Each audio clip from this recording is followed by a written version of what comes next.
Sa pangunguna ng ating mga Vicario Venerable mga Episcopal Vicars, Father Selvor, Father Eugene, Father Emil, at Father Kakap, sa ating mga lagyapno, sa mga padre na nandito kayo mga consecrated persons, sa lahat ng mga kamag-anak, mahal at mga kaibigan, ating pangunginahan, ulitin sa lahat, sa ating limang diyakono na pangunginahan, Reverend John, Reverend Cairo, Reverend Diego, Reverend Joma, Reverend M.A., isang mapagpala at magandang hapon sa inyo.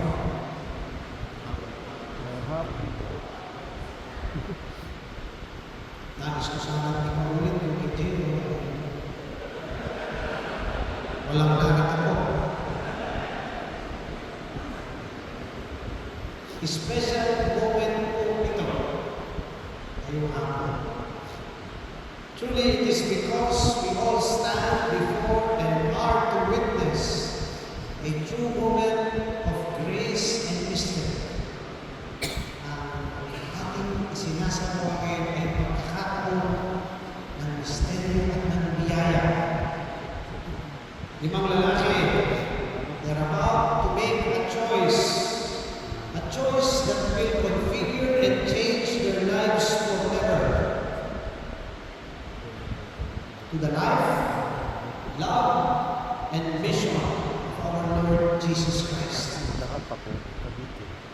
Ang pagkapalay ng maraming bagay, pero nasa puso ito ay ang pagtatagpo ng pagpili ng Diyos at ng pagpili ng tao. God's word and our response. Kaya tayanan niyo, mapagmilay tayo tungkol sa pagtatagpo ito ng mga pagpili ng Diyos at ng tao. Ang ordinasyon sa pagkakari, una at higit sa lahat.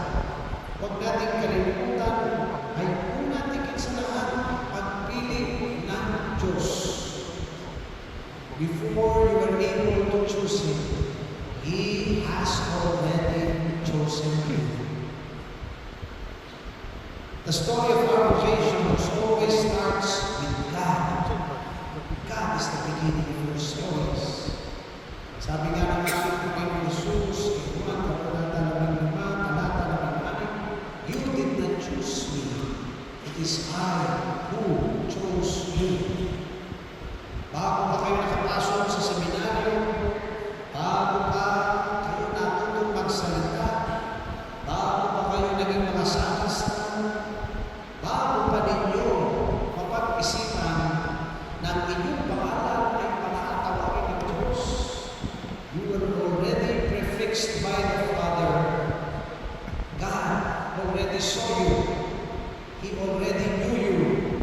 He already loved you. And He has already called you. Nakita na niya kayo, nakilala na niya kayo, minahalan na niya kayo, at tinawag na niya kayo. St. John Paul II once said, the call to the priesthood is a gift and a mystery. It always begins in the heart of God. Sa puso ng Diyos, hinugot ang limang ito. You are here today because God has set you apart.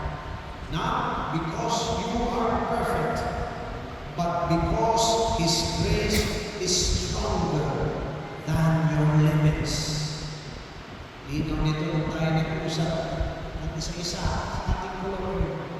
Each one of you told me, you are all by why God has chosen in spite of you. Well, let it be clear. It is only possible because our priesthood begins with God's choice, not ours. A choice spoken from eternity. Itinanim ng Diyos sa gitna ng panahon. Ibinulong sa inyong mga puso, tinanggap at kinilala ng simbahan.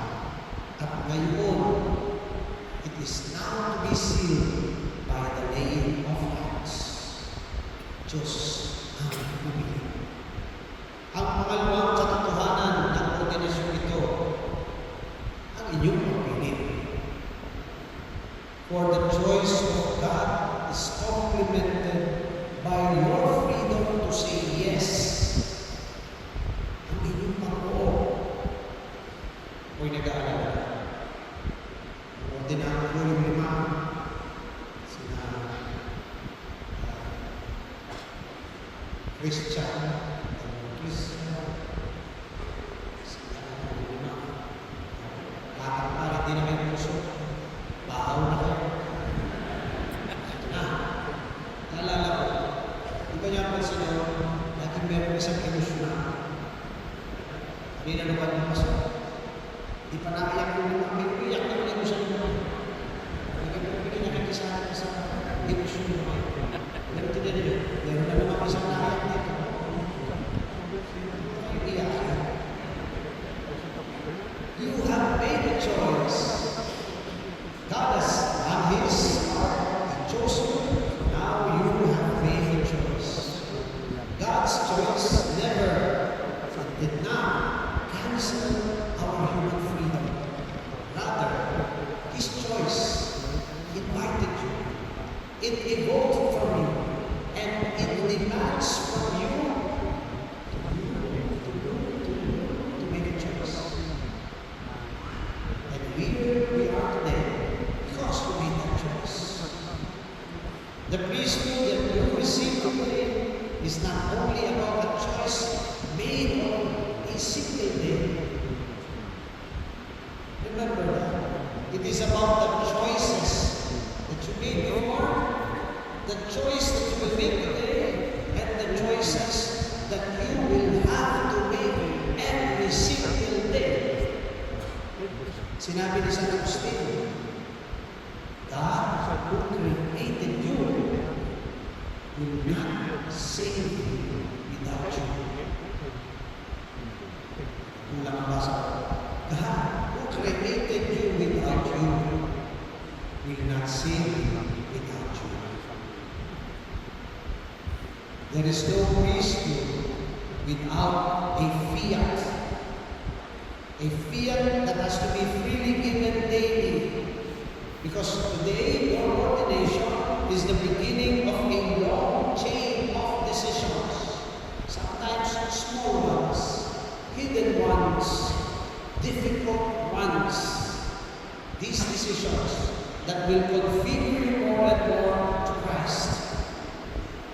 Our priesthood is not only really one big and significant choice, but rather 1,000 little deaths of self that make room for grace to breathe and flourish.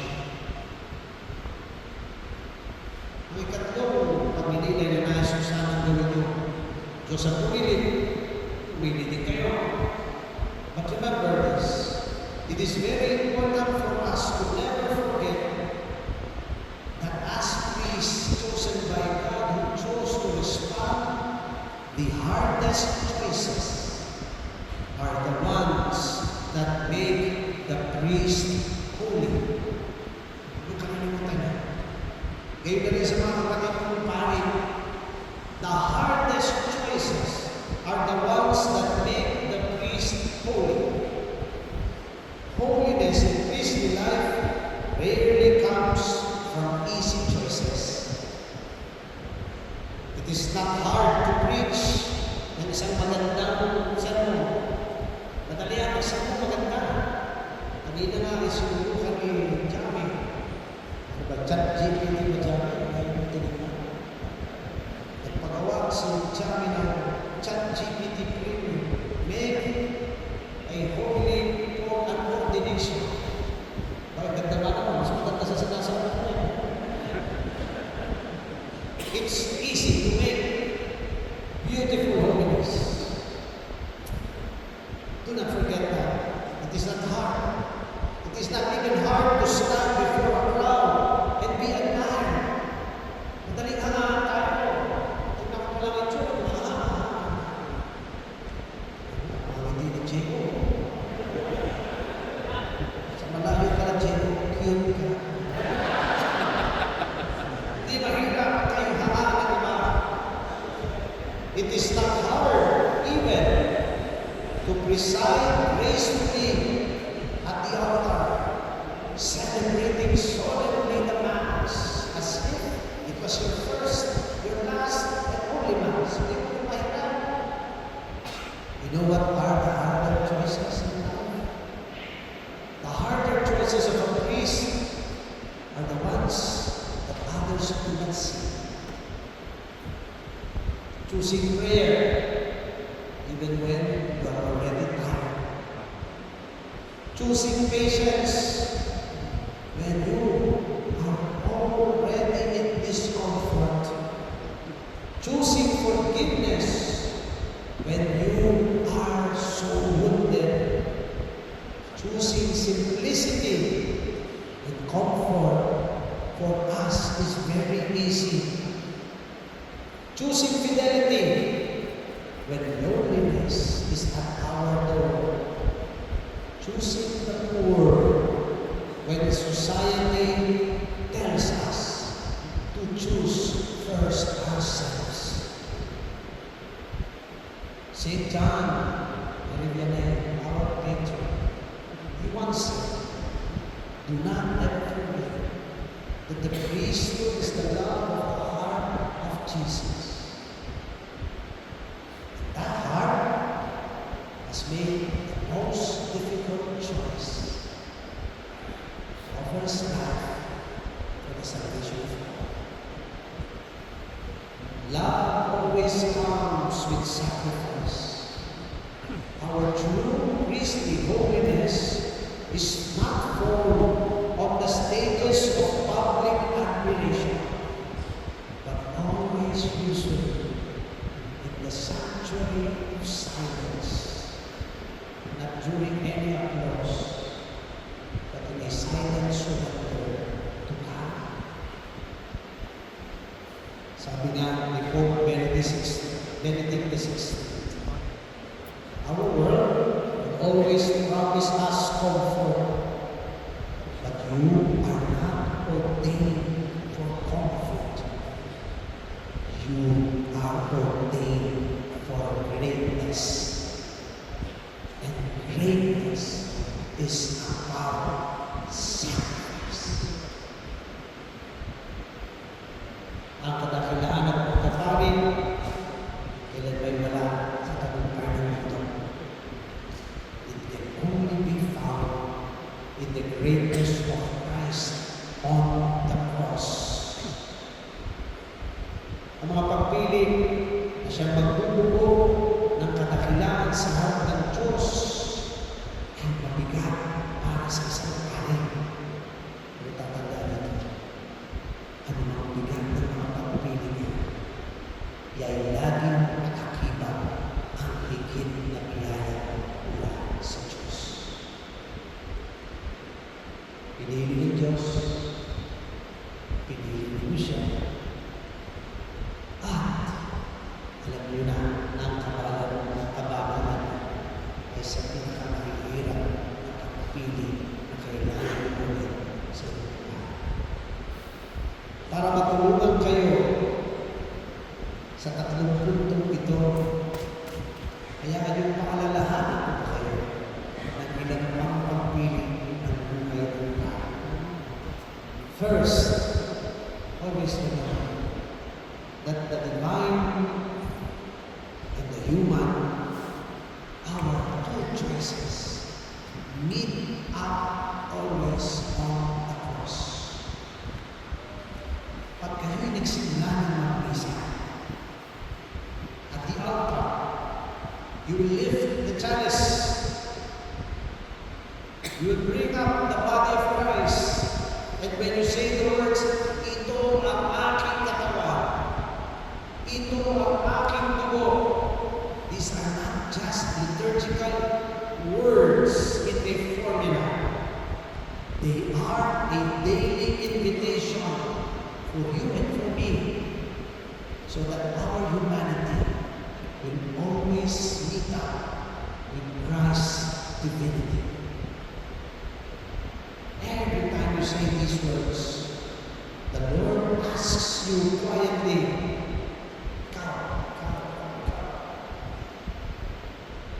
hayaan mo ba na baliin ko ang iyong katawan para sa iyong mga pagpili?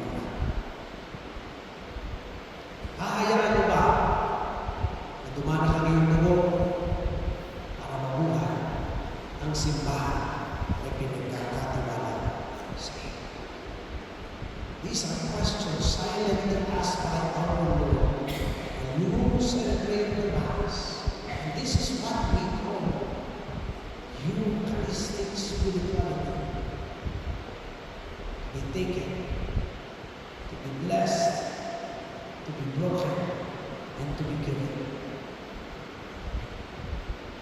Most days, your choices will be given through hidden, painful, beautiful choices for pastoral love or charity. Sometimes your choice is heartless when it is made out of obedience. The priest stands not as a hero, but as a bridge between God and man. That's your obedience, is that bridge. We become holy by choosing God again and again and again and again.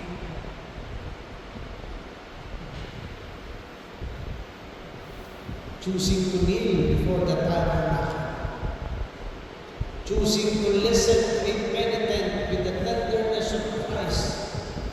Choosing to visit the sick and the poor, even if you're tired with your parochial schedules. Choosing to love the most difficult of parishioners. Ang araw sa isa natin pa, nagre-reklamo at napakagulo ng parokyal. Siguro ako mismo kailangan turuan ng pag-ibig dahil nagsinusubo sa akin ang sabi ko sa pamig, kasuhan mo nga yan ng madala. Ang sagot ng pari sa akin, Isya, gagawin mo na namin ang paraan sa ating pagkayos muna kami. Truly enough, that's a Christian choice. Choosing humility when sometimes our ego demands recognition. Choosing obedience when sometimes your preference is different from your vision. These choices are the ones that give you the experience beyond titles, degrees, and applause to meet up with Christ on His cross. Sabi nga ni Santa Teresa ng Calcutta, be faithful in small things, for it is in them that your true strength lies. Ang ikalawa, tungkol sa pagpili. Huwag kong kakalimutan ito. Ang inyong pagpili ay mahalaga para sa simbahan. Whatever choice you make has great impact in our church. The Diocese of San Pablo entrusts to you. Kaya mamaya, ibibigay rin yung mga assignment. Nag-expect talaga si Gino. Yun kasi, kanya lang ng iba. Malalim ang pag-uusap namin. Gusto kasi ni Gino, ni Reverend Gino, siyang mag-alaga sa matatandang pari. Yung bata ka pa, nag-i-insist siya. Kaya ako sa susunod. The ministries are being entrusted to you, but do not forget that these ministries come with people. People with real wounds. People with real confusion. People who are really searching for God. Kaya nga, ang pagpili ang gagawin niyo may echo sa buhay nila. It will echo in the faith of their families. Your choices will echo in the hope of our youth. Your choices will have significance and will echo to the dignities of the poor.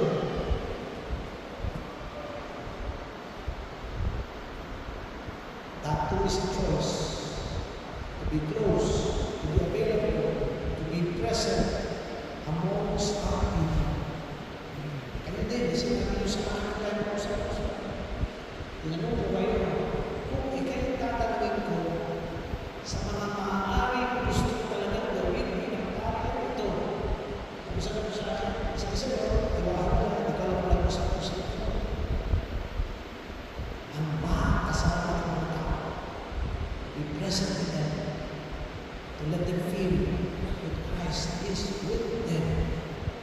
Those were the answers. Kung yung kailanman kalilimutan, ang pinakamahalagang pagpili na gagawin sa buhay ay ang piliin lagi si Kristo. Siya na laging pinipili din ngayon. At the end of a priest's life, when his hands tremble and his hair turns white, tingnan niyo si Moses ng Jowa. A priest will always look back and realize one simple truth. The most important choice he ever made was to choose Christ. Again, and again, and again. Through every storm, in joy and in sadness, in darkness and in light, in loneliness and in applause. Nawa, mga minamahal, ordinary morning, you will make a choice that will define all of the other choices. Because you chose to become a priest. Hindi dahil kayo karapatan, dahil alam niyo, ang Diyos ay maaari. Pinili niyo maging pari, hindi dahil kayo'y malakas, but because you know God's grace is sufficient.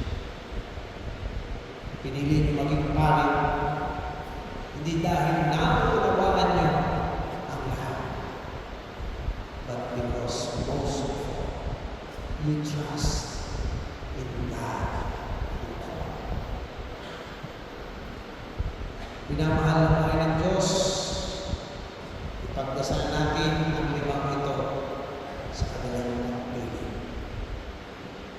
Let us pray that the difficult choices that they make will truly lead them to holiness. That they, in their choices, will become living testimonies of God's eternal choice to love. Maordinahan, pagkatiwala niyo inyong pagpili sa ating mahal na Ina. At patulong kayo sa Kanya. She made the most perfect human choice in salvation history. When she said, "Via me secundum verbum tuum, let it be done to me according to your will." Sa kanyang panalangin, sa kanyang pamamagitan, nawa ang inyong mga puso ay patuloy na magbigay bunga sa inyong mga. At pagdating sa huli, dahil sa kanyang pagpili, maaaring din sa well done,